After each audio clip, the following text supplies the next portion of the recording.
Pozor, papa, Marketku. Dýchla málo vody. Aha, už plave. Už plave. No, Marčo, už plave. Ryba. Potrebuje ešte vody.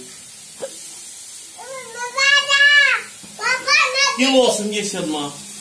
Dobre, stačí. Počkej. Tak.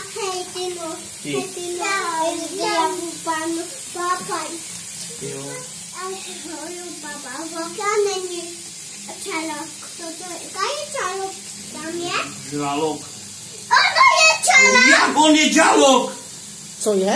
Žralok. On je žralok. Žralok, ale ne. Jak se jmenuje ta ryba? Žralok. Ty brďo, my máme žraloka. Já bojím baba žralok. No. Nohu ti z papa prst. A ty, Marketko, papáš rybičku? Ty. Ty no. Já to bojím. No, řekni, ty, rybo.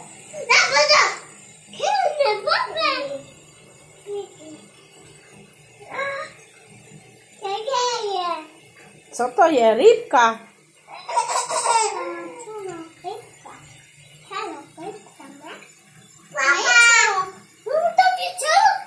To majú dobrý kšeft toto. Kšeft. 200 korun jedna ryba, no. 250. A minulý rok kolik jsme dali? 400. 700, mama dala 800. No. A sem presta predajú 200 kusy. Good morning.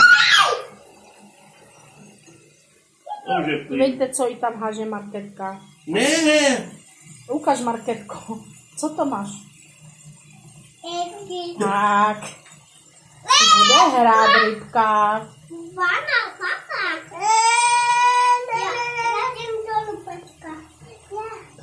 Dobre, no, tak čekajte.